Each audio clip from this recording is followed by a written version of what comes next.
Hello दोस्तों, स्वागत है आप सभी का एक बार फिर से। दोस्तों, आज मैं आपके लिए लेकर आया हूँ जीके के कुछ बेहतरीन सवाल जो आपकी सभी प्रतियोगिता परीक्षा के लिए काफ़ी इंपॉर्टेंट होने वाले हैं। तो चलिए दोस्तों, बिना किसी देरी के शुरू करते हैं। आज का हमारा पहला सवाल है, पंडित रवि किशन ने किस वाद्य यंत्र को विशेष रूप से पूरी दुनिया में लोकप्रिय बनाया। सवाल बहुत ही ज़्यादा इंपॉर्टेंट सवाल है दोस्तों, और इसका आंसर हो जाएगा आपका सितार। कौन सा दोस्तों? सितार वाद्य यंत्र था जिसे पूरी दुनिया में प्रसिद्ध किया था पंडित रविशंकर ने। तो इसका आंसर हो जाएगा ऑप्शन नंबर 1, जो काफ़ी इंपॉर्टेंट सवाल था। तो चलिए सवाल नंबर 2 देखते हैं। हमारा सवाल नंबर 2 कह रहा है, द्वितीय पंचवर्षीय योजना निम्नलिखित में से किस मॉडल पर आधारित है। सवाल बहुत ही ज़्यादा इंपॉर्टेंट सवाल है, और इसका आंसर हो जाएगा महालनोबिस मॉडल पर। ठीक है दोस्तों, कौन सा हो जाएगा? Mahalanobis model, option number 1। तो चलिए सवाल नंबर 3 देखते हैं।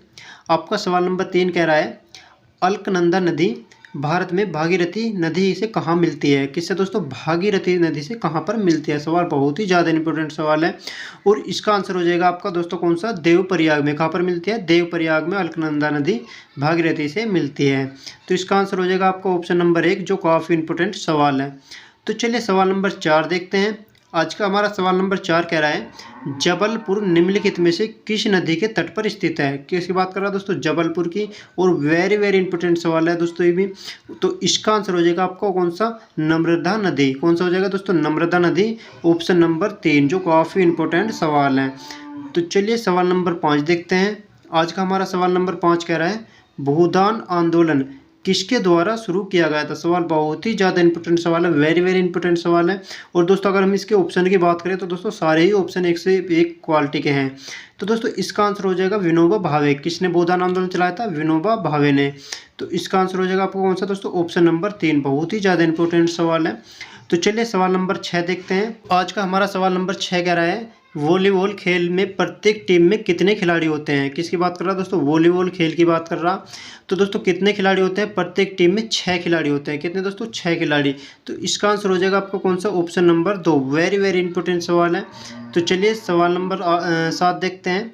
आज का हमारा सवाल नंबर 7 कह रहा है, अर्जुन पुरस्कार विजेता डॉक्टर अजमेर सिंह किस खेल से संबंधित है। किसकी बात कर रहा है दोस्तों? डॉक्टर अजमेर सिंह। और किस खेल कौन सा पुरस्कार मिला है? अर्जुन पुरस्कार। बहुत ही ज़्यादा इंपॉर्टेंट सवाल है। तो इसका आंसर हो जाएगा आपका दोस्तों कौन सा? व्यायाम। कौन से खेल से संबंधित होते हैं? व्यायाम से। वेरी वेरी इंपॉर्टेंट सवाल है। तो इसका आंसर हो जाएगा दोस्तों कौन सा? आपको ऑप्शन नंबर 3। तो चलिए सवाल नंबर 8 देखते हैं। आपका सवाल नंबर 8 कह रहा है, दिल्ली में हुमायूं ने निम्नलिखित में से किस शहर को निर्माण कराया था। किसकी बात कर रहा था दोस्तों? किस शहर का निर्माण कराया। सवाल बहुत ही ज़्यादा इंपॉर्टेंट सवाल है, और इसका आंसर हो जाएगा आपका दोस्तों कौन सा? दीन पन्हा। कौन सा नगर है दोस्तों? दीन पन्हा नगर है, जो दिल्ली में हुमायूं ने बनवाया था। तो बहुत ही ज़्यादा इंपॉर्टेंट सवाल है दोस्तों, और इसका आंसर हो जाएगा आपका कौन सा दोस्तों? Option number 2। तो चलिए सवाल नंबर 9 देखते हैं। आज का हमारा सवाल नंबर 9 कह रहा है, निम्नलिखित में से कौन सा माउंट आबू में स्थित है। कौन सा माउंट आबू में स्थित है। बेहतरीन सवाल है दोस्तों, वेरी वेरी इंपॉर्टेंट सवाल है। तो इसका आंसर हो जाएगा आपको कौन सा दोस्तों? दिलवाड़ा का जैन मंदिर। कौन सा हो जाएगा? माउंट आबू में स्थित है दिलवाड़ा का जैन मंदिर, ऑप्शन नंबर 2, जो कि काफ़ी इंपॉर्टेंट सवाल है परीक्षा की दृष्टि से। तो चलिए सवाल नंबर 11 देखते हैं। आज का सवाल नंबर 10 देखते हैं। आज का हमारा सवाल नंबर 10 कह रहा है, पवन ऊर्जा में ऊर्जा का कौन सा रूप विद्युत ऊर्जा में परिवर्तित होता है। ठीक है दोस्तों, किसकी बात कर रहा है? विद्युत ऊर्जा में परिवर्तित होता है। किसकी बात कर रहा है? पवन ऊर्जा की। तो सवाल बहुत ही ज़्यादा इंपॉर्टेंट सवाल है, और इसका आंसर हो जाएगा आपका दोस्तों कौन सा? गतिज ऊर्जा। कौन सा परिवर्तित होता है? जो गतिज ऊर्जा होती है विद्युत ऊर्जा में परिवर्तित होती है। तो इसका आंसर हो जाएगा ऑप्शन नंबर 1, जो वेरी वेरी इंपॉर्टेंट सवाल है। तो चलिए सवाल नंबर 11 देखते हैं। आपका सवाल नंबर 11 कह रहा है, निम्नलिखित में से कौन सा उपकरण रासायनिक ऊर्जा को विद्युत ऊर्जा में परिवर्तित करता है। किसकी बात कर रहा है दोस्तों? रासायनिक ऊर्जा को विद्युत ऊर्जा में परिवर्तित करता है। सवाल बहुत ही ज़्यादा इंपॉर्टेंट सवाल है। तो इसका आंसर हो जाएगा आपको कौन सा दोस्तों? बैटरी। जो बैटरी होती है वो क्या होती है? रासायनिक ऊर्जा को विद्युत ऊर्जा में परिवर्तित करती है। तो दोस्तों इसका आंसर हो जाएगा आपका कौन सा दोस्तों? Option number 2। तो चलिए सवाल नंबर 12 देखते हैं। आपका सवाल नंबर 12 कह रहा है, जब किसी गेंद को ऊपर की ओर फेंका जाता है तो उसकी स्थितिज ऊर्जा किस स्थान पर अधिकतम होती है। किस स्थिति में सबसे अधिक होती है? किसकी बात कर रहा है दोस्तों? स्थितिज ऊर्जा की। सवाल बहुत ही ज़्यादा इंपॉर्टेंट है, वेरी वेरी इंपॉर्टेंट सवाल है दोस्तों, रेलवे की दृष्टि से काफ़ी ज़्यादा इंपॉर्टेंट सवाल है। तो दोस्तों इसका आंसर हो जाएगा जब वो सबसे उच्चतम बिंदु पर होगी, वहाँ पर जो इसकी स्थितिज ऊर्जा सबसे अधिक होती है। ठीक है दोस्तों, तो इसका आंसर हो जाएगा आपको कौन सा? ऑप्शन नंबर 4, जो वेरी वेरी इंपॉर्टेंट सवाल था। तो चलिए सवाल नंबर 13 देखते हैं। आपका सवाल नंबर 13 कह रहा है, सूर्य में निरंतर ऊर्जा का निर्माण किसके कारण होता है? किसकी बात कर रहा है दोस्तों? सूर्य में। सवाल बहुत ही ज़्यादा इंपॉर्टेंट सवाल है और इसका आंसर हो जाएगा आपका दोस्तों कौन सा? परमाणु संलयन। कौन सा हो जाएगा दोस्तों? जो परमाणु संलयन होता है, इसकी वजह से सूर्य में ऊर्जा का निर्माण होता रहता है। तो इसका आंसर हो जाएगा दोस्तों कौन सा? आपको ऑप्शन नंबर 1। तो चलिए सवाल नंबर 14 देखते हैं। आज का हमारा सवाल नंबर 14 कह रहा है, 1 किलोवाट घंटा किसकी इकाई होती है? सवाल बहुत ही ज़्यादा इंपॉर्टेंट सवाल है और परीक्षा में दोस्तों आ चुका है कई बार। तो दोस्तों रेलवे की दृष्टि से काफ़ी इंपॉर्टेंट सवाल है। तो 1 किलोवाट घंटा किसकी इकाई होती है दोस्तों? ये होती है ऊर्जा की। किसकी दोस्तों? ऊर्जा की 1 किलोवाट घंटा इकाई होती है। तो दोस्तों इसका आंसर हो जाएगा कौन सा? आपको ऑप्शन नंबर 1। तो चलिए सवाल नंबर 15 देखते हैं। आपका सवाल नंबर 15 कह रहा है, बल और विस्थापन के गुणनफल को कहा जाता है। तो दोस्तों आपने सूत्र भी पढ़ा होगा, कार्य बराबर क्या होता है दोस्तों? बल गुना के विस्थापन। ठीक है दोस्तों, क्या होता है? बल गुना के विस्थापन होता है कार्य बराबर। तो दोस्तों इसने हमें क्या दिया? बल और विस्थापन इसके किसके बराबर होता है दोस्तों? कार्य के। तो इसका आंसर हो जाएगा कौन सा आपका दोस्तों? ऑप्शन नंबर 1, कार्य के बराबर होता है। तो चलिए सवाल नंबर 16 देखते हैं। आपका सवाल नंबर 16 कह रहा है, भारत में हर वर्ष पीर बुधान मेला कहाँ पर लगता है? किसकी बात कर रहा हूँ दोस्तों? पीर बुधान मेला। सबसे ज़्यादा इंपॉर्टेंट सवाल है दोस्तों, आपको फेस्टिवल से एक ना एक सवाल देखने के लिए जरूर मिलता है। तो दोस्तों इसका आंसर काफ़ी इंपॉर्टेंट सवाल है और इसका आंसर हो जाएगा आपका दोस्तों कहाँ पर? मध्य प्रदेश में। कहाँ पर लगता है पीर बुधान मेला? मध्य प्रदेश। ऑप्शन नंबर 4, जो वेरी वेरी इंपॉर्टेंट सवाल है दोस्तों ये भी। तो चलिए सवाल नंबर 17 देखते हैं। आपका सवाल नंबर 17 कह रहा है, निम्नलिखित में से कौन सा असंपर्क बल नहीं है? किसकी बात करो दोस्तों? असंपर्क बल नहीं है। सवाल बहुत ही ज़्यादा इंपॉर्टेंट सवाल है और इसका आंसर हो जाएगा दोस्तों कौन सा? घर्षण। कौन सा असंपर्क बल नहीं है? घर्षण। ऑप्शन नंबर 3, जो वेरी वेरी इंपॉर्टेंट सवाल है। तो चलिए सवाल नंबर 18 देखते हैं। आपका सवाल नंबर 18 कह रहा है, किस को विटिकल्चर के रूप में जाना जाता है? किसको कहते हैं विटिकल्चर के रूप में किसे जाना जाता है? सवाल बहुत ही ज़्यादा इंपॉर्टेंट सवाल है और हर बार पेपर में देखने के लिए आपको मिलता है। तो दोस्तों विटिकल्चर आप सभी को पता होगा, अंगूर की खेती को हम विटिकल्चर कहते हैं। ठीक है दोस्तों, किसकी खेती को? अंगूर की खेती को। तो इसका आंसर हो जाएगा आपको कौन सा दोस्तों? Option number 2। चलिए सवाल नंबर 19 देखते हैं। आपका सवाल नंबर 19 कह रहा है, 2027 विश्व टेस्ट चैंपियनशिप फाइनल में की मेजबानी कौन सा देश करेगा? किसकी बात कर रहा है दोस्तों? 2027 विश्व टेस्ट चैंपियनशिप फाइनल की मेजबानी कौन सा देश करेगा? सवाल बहुत ही ज़्यादा इंपॉर्टेंट सवाल है। तो दोस्तों ये है इंग्लैंड। कौन करेगा दोस्तों? इंग्लैंड इसकी मेजबानी करेगा। तो इसका आंसर हो जाएगा दोस्तों कौन सा आपका? Option number 4। तो चलिए सवाल नंबर 20 देखते हैं। आपका सवाल नंबर 20 कह रहा है, निम्नलिखित में से कौन सा विटामिन हमारी त्वचा और नेत्र को स्वस्थ रखने में मदद करता है? किसकी बात कर रहा था दोस्तों? त्वचा और नेत्र को स्वस्थ रखने में मदद करता है। सवाल बहुत ही ज़्यादा इंपॉर्टेंट सवाल है और वेरी वेरी इंपॉर्टेंट सवाल है, रेलवे की दृष्टि से भी और एसएससी की दृष्टि से भी। तो दोस्तों नेत्र और त्वचा के लिए हमारा कौन सा विटामिन जिम्मेदार होता है? वो होता है दोस्तों विटामिन ए। ठीक है दोस्तों, तो इसका आंसर हो जाएगा कौन सा आपको? Option number A, vitamin A. ठीक है दोस्तों, तो चलिए सवाल नंबर 21 देखते हैं। आपका सवाल नंबर 21 कह रहा है, निम्नलिखित में से कौन सा एक पुप्स का भाग नहीं है? यानी कि पुप्स का भाग कौन सा नहीं है? वेरी वेरी इंपॉर्टेंट सवाल है दोस्तों। तो इसका आंसर हो जाएगा आपका दोस्तों कौन सा? जिसे हम बोलते हैं पर्णवंत। ठीक है दोस्तों, कौन सा होता है? पर्णवर्त। जो पर्णवंत होता है पुप्स का भाग नहीं होता है। तो दोस्तों इसका आंसर हो जाएगा आपका कौन सा? Option number 1, very very important सवाल है। तो चलिए सवाल नंबर 22 देखते हैं। सवाल नंबर 22 वेरी वेरी इंपॉर्टेंट सवाल है दोस्तों ये भी। तो ये कह रहे हैं, निम्नलिखित में से कौन गति के तीसरे नियम का अनुप्रयोग नहीं हुआ? किसमें गति के तीसरे नियम का अनुप्रयोग नहीं हुआ? यानी कि न्यूटन का तीसरा नियम जो होता है दोस्तों किसमें प्रयोग नहीं हुआ है? तो दोस्तों इसमें जो पहला क्वेश्चन होता है कि एक क्षेत्र गेंद को पकड़ते समय अपने हाथों को पीछे की ओर खींचता है। तो दोस्तों इसमें क्या हुआ है? गति के तीसरे नियम का प्रयोग नहीं हुआ है। ठीक है दोस्तों, किसमें? पहले ऑप्शन में। इसमें कौन से नियम का प्रयोग हुआ था दोस्तों? इसमें हुआ है आपका न्यूटन के दूसरे नियम का। ठीक है दोस्तों, कौन से? न्यूटन के दूसरे नियम का प्रयोग हुआ है इस ऑप्शन में। न्यूटन का दूसरा जो बोलते हैं हम दोस्तों क्रिया प्रतिक्रिया का नियम। ठीक है दोस्तों, नहीं संवेग संरक्षण का नियम बोलते हैं दोस्तों न्यूटन के दूसरे नियम को। और बाकी जो ये तीनों ऑप्शन दिखाई दे रहे हैं ये न्यूटन के तीसरे नियम पर है, जिसे बोलते हैं क्रिया प्रतिक्रिया। प्रक्रिया का नियम। कहने मतलब है जिस गति से कोई चीज़ आगे की ओर चलेगी उसी गति से वो पीछे की ओर भी झटका लगाएगी। तो दोस्तों ये न्यूटन का तीसरा नियम होता है। इसका आंसर हो जाएगा आपका दोस्तों कौन सा, ऑप्शन नंबर 1। तो चलिए सवाल नंबर 23 देखते हैं। आपका सवाल नंबर 23 कह रहा है निम्नलिखित में से क्या ध्वनि तरंग की विशेषता नहीं है। किसकी बात कर रहा है दोस्तों, ध्वनि तरंग की। तो इसका आंसर हो जाएगा आपका दोस्तों संपीड़न। जो संपीड़न होता है वो ध्वनि तरंग की विशेषता नहीं है। तो इसका आंसर हो जाएगा दोस्तों कौन सा, आपका ऑप्शन नंबर 4। तो चलिए सवाल नंबर 24 देखते हैं।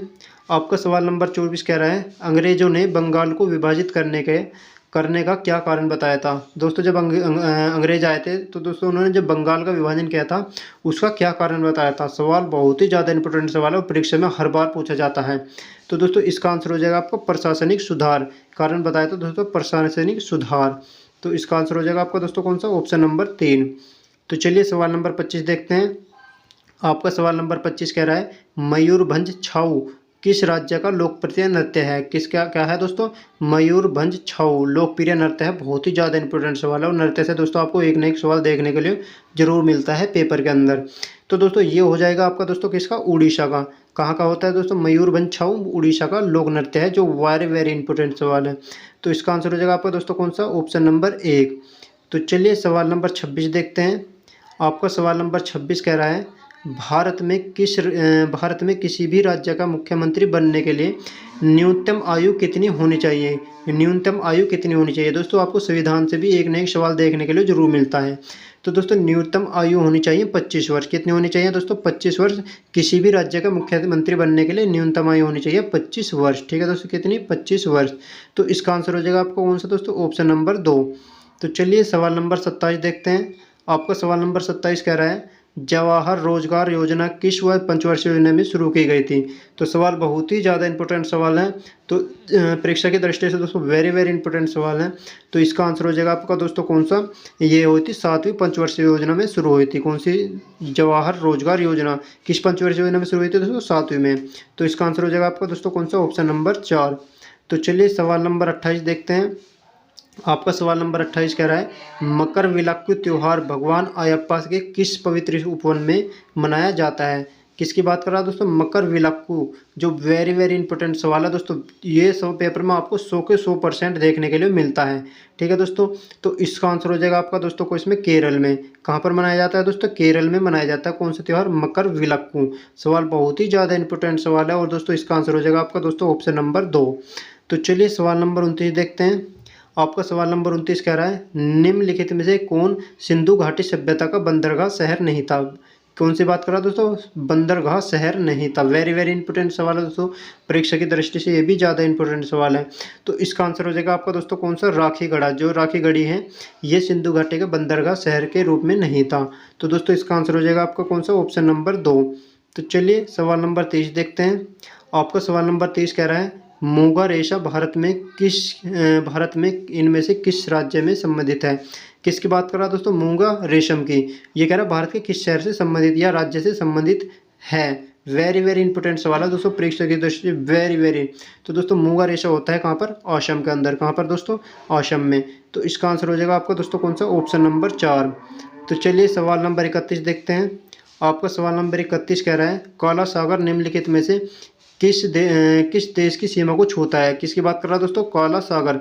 बहुत ही ज़्यादा इंपॉर्टेंट सवाल है, परीक्षा की दृष्टि वेरी वेरी इंपॉर्टेंट। तो दोस्तों काला सागर किस देश की सीमा को छूता है, वो होता है दोस्तों यूक्रेन। किसकी दोस्तों, यूक्रेन की सीमा को छूता है। तो इसका आंसर हो जाएगा आपका दोस्तों कौन सा, ऑप्शन नंबर 2। तो चलिए सवाल नंबर 32 देखते हैं। आपका सवाल नंबर 32 कह रहा है प्रसिद्ध पिचवारम मैंग्रोव वन किस भारतीय राज्य से संबंधित है। किसकी बात कर रहा है दोस्तों, मैंग्रोव वन की। वेरी वेरी इंपॉर्टेंट सवाल है। तो दोस्तों किस भारतीय राज्य से संबंधित है, ये होता है दोस्तों आपके तमिलनाडु राज्य से। किससे दोस्तों, तमिलनाडु राज्य से। इसका आंसर हो जाएगा आपको दोस्तों option number 4। Very very important सवाल है। तो चलिए सवाल नंबर 33 देखते हैं। आपका सवाल नंबर 33 कह रहा है भारतीय संविधान का कौन सा अनुच्छेद राष्ट्रपति द्वारा शपथ या प्रतिज्ञान से संबंधित है। किसकी बात कर रहा है दोस्तों, राष्ट्रपति से। आपको ये भी परीक्षा में देखने के लिए जरूर मिलता है। तो दोस्तों किससे संबंधित होता है, अनुच्छेद 60 पर। किस पे दोस्तों, जो अनुच्छेद 60 होता है ये राष्ट्रपति की शपथ या प्रतिज्ञान से संबंधित होता है। तो इसका आंसर हो जाएगा आपका दोस्तों कौन सा, ऑप्शन नंबर 2। तो चलिए सवाल नंबर 34 देखते हैं। आपका सवाल नंबर 34 कह रहा है कोणार्क का सूर्य मंदिर नरसिंह देव प्रथम द्वारा बनाया गया था। वह किस वंश से संबंधित है। तो दोस्तों आपको सबसे पहला सवाल तो ये मिल गया, जो कोणार्क का सूर्य मंदिर होता है वो किसके द्वारा बनाया गया था, नरसिंह देव प्रथम के द्वारा बनाया गया था। अब ये कह रहा है कि किस वंश से संबंधित है। तो दोस्तों जो नरसिंह देव थे ये किस वर्ष से थे, ये पूर्वी गंग राजवंश से संबंधित थे। किससे दोस्तों, पूर्वी गंग राजवंश से संबंधित थे। तो इसका आंसर हो जाएगा आपका कौन सा दोस्तों, ऑप्शन नंबर 2। तो चलिए सवाल नंबर 35 देखते हैं। आज का हमारा सवाल नंबर 35 कह रहा है, चंपारण सत्याग्रह के दौरान नील की खेती किस नाम से पहचानी जाती थी। किसकी बात कर रहा है दोस्तों, नील की खेती, और किसके दौरान, चंपारण सत्याग्रह के दौरान, जब महात्मा गांधी ने इसमें भाग लिया था। तो सवाल बहुत ही ज़्यादा इंपॉर्टेंट सवाल है। तो दोस्तों इसका आंसर हो जाएगा, इसे बोलते हैं हम 3 कठिया पद्धति के अनुसार। किसके दोस्तों, 3 कठिया पद्धति के अनुसार। तो इसका आंसर हो जाएगा आपका option number 1। Very very important सवाल है दोस्तों ये भी। तो चलिए सवाल नंबर 36 देखते हैं। आपका सवाल नंबर 36 कह रहा है, निम्नलिखित में से कौन सा भारतीय संविधान की संज्ञेय विशेषता है। सवाल बहुत ही ज़्यादा इंपॉर्टेंट है। और किसकी बात कर रहा है, भारतीय संविधान की संज्ञेय विशेषता की। वेरी वेरी इंपॉर्टेंट सवाल है दोस्तों, संविधान के बहुत ही ज़्यादा इंपॉर्टेंट सवाल है। तो इसका आंसर हो जाएगा आपका दोस्तों एकल संविधान। कौन सी संज्ञेय विशेषता होती है, एकल संविधान। जो कैसी संज्ञेय विशेषता है, गैर संज्ञेय विशेषता है। तो इसका आंसर हो जाएगा आपका दोस्तों कौन सा, ऑप्शन नंबर 2। तो चलिए सवाल नंबर 37 देखते हैं। आपका सवाल नंबर 37 कह रहा है, निम्नलिखित में से कौन सी फसल खरीफ फसल ऋतु से संबंधित है। किसकी बात कर रहा है दोस्तों, खरीफ फसल की। तो वेरी वेरी इंपॉर्टेंट सवाल है दोस्तों परीक्षा की दृष्टि से। तो इसका आंसर हो जाएगा आपका दोस्तों कपास। कपास जो होता है वो खरीफ फसल से संबंधित होता है। तो इसका आंसर हो जाएगा दोस्तों कौन सा, आपका ऑप्शन नंबर 4। तो चलिए सवाल नंबर 38 देखते हैं। आपका सवाल नंबर 38 कह रहा है, निम्नलिखित में से कौन सा विश्व धरोहर स्थल नहीं है। किसकी बात कर रहा है दोस्तों, विश्व धरोहर स्थल कौन सा इनमें से नहीं है। सवाल बहुत ही ज़्यादा इंपॉर्टेंट सवाल है। और आपको दोस्तों इस परीक्षा में ये सवाल एक न एक नंबर का देखने के लिए जरूर मिलता है। क्योंकि दोस्तों विश्व धरोहर एक न एक सवाल आपको परीक्षा में देखने के लिए जरूर मिलता है। तो दोस्तों विश्व धरोहर में कौन सा संबंधित नहीं है। तो दोस्तों ये हो जाएगा पेरियर राष्ट्रीय उद्यान। जो पेरियर राष्ट्रीय उद्यान है विश्व धरोहर से संबंधित नहीं है। सवाल बहुत ही ज़्यादा इंपॉर्टेंट सवाल है दोस्तों। इसका आंसर हो जाएगा आपका ऑप्शन नंबर 4। तो चलिए दोस्तों आज मैं आपके लिए लेकर आया था ये 38 सवाल। आपको इन 38 सवालों में से दोस्तों कितने सवाल सही आए हैं हमें कमेंट बॉक्स में ज़रूर बताना। और दोस्तों आज की वीडियो आपको कैसी लगी, अगर वीडियो अच्छी लगी हो तो दोस्तों वीडियो को लाइक कर दीजिए।